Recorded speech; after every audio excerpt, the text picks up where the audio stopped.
Please like, comment, and subscribe. We can only experience what represents our own disharmony, or we are out of tune with the light of oneness, or the vibration of oneness, because that's all that exists in manifestation.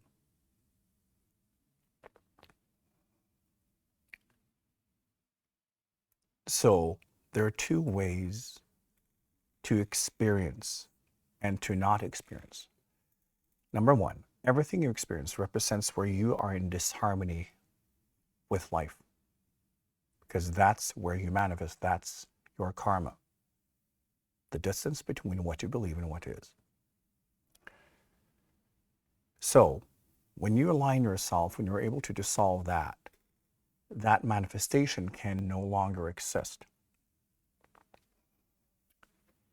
as a vehicle in your karmic process. The other way you're not able to experience is if it's beyond your reach, if it's beyond your kind of active octave. It's still there, but you have no awareness.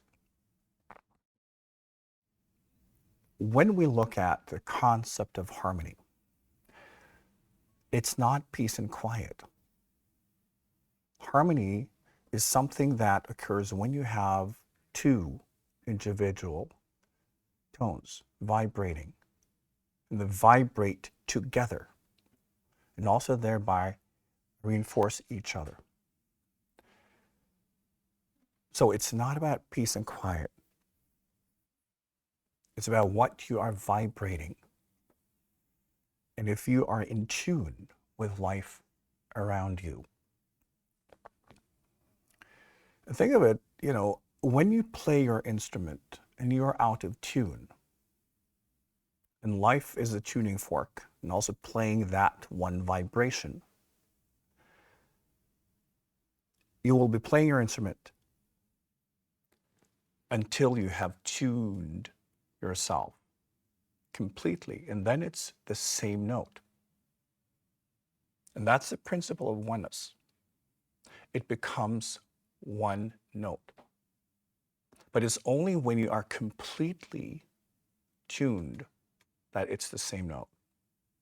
But still, you play it through your instrument, so it's a different sound. It's oneness. But when expressed through you, it's still you because it's your unique instrument. And that's when you are in harmony. So, when you experience harmony in your life, it's because you are in harmony. It's not because your life has changed. The thing is, the universe pretty much works the way it does. And when we experience chaos, it's because we are out of tune. The more we are out of tune with the space we're in, the more chaotic it seems. There's always mathematics. It's always precision in expression. But when we are out of tune, we experience chaos. The same, when we experience harmony, it's because we are tuned in.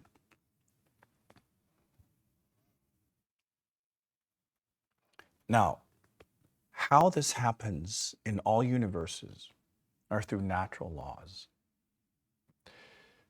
Natural laws are spiritual laws. It's the same thing.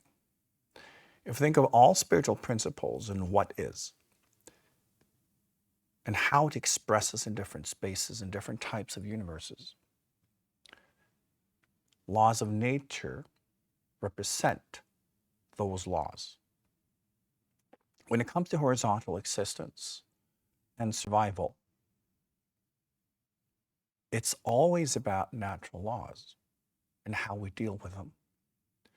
What is interesting, though, is that each space, each dimension, each level has a different combination of natural laws, and sometimes even different natural laws. Remember that in this type of universe, there are certain natural laws, and they only represent a very, very small fraction of natural laws in existence. So each space, each variation will have a different mix of natural laws. Some spaces will be very simple with a few natural laws. And as we grow, we move into spaces and levels of existence where it's a vast complexity of natural laws in action. And we have to study each variable, each combination. Each combination changes everything. And you can think of this from a musical perspective as the musical keys, like D major, A minor, stuff like that. Classical composers always knew and still know that the different keys represent different characteristics. So they will choose the key based on kind of the personality of the piece and what they want to communicate. And so it is with natural laws. Each combination of natural laws will represent a key that also contains specific spiritual principles, specific ways to marry you in your journey that will amplify specific aspects of you and your existence. And this is why we all try to achieve harmony. Because when we do, we are in harmony with the natural laws of the space that we find ourselves in. And then we expand. Every time we're able to be in complete harmony with our current level, it will expand. It's like one more law will be added, and all of a sudden it's a different mix. And then you have to study every single variable. What happens when you add this principle, when you add this law? And each time it's about achieving harmony, being in tune with the different natural laws, because that's number one, survival. That's how you determine that, okay, I'm able to function with this. So survival is always number one, and then you have to go beyond it. So it always starts with the horizontal, and then you move into the vertical approach, which is, what does this actually represent? What are the spiritual studies behind this? You can't see it for as long as you're fighting for survival, because that means you're still just tuning your instrument. You're not playing yet. Understand? The laws of survival are simply the tuning process. And you need to be tuned in order to play. And that's when the spiritual studies happen. And this is why, in what you are as a being, you're in many different types of spaces and realities and dimensions at the same time. And in some spaces, you will be fighting for your life. You will be trying to figure out, how do these natural laws work? How can I survive? And in other spaces, you have tuned your instrument and you're able to study.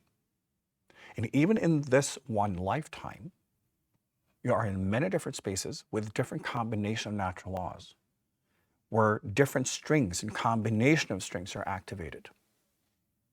So in some spaces, you have tuned your instruments and you are able to play.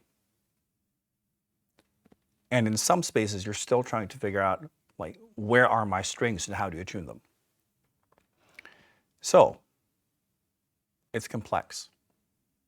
We are in many different levels of consciousness at the same time, many different levels of evolution at the same time, many different sets of natural laws at the same time. But understanding that the natural laws always represent the real tuning forks.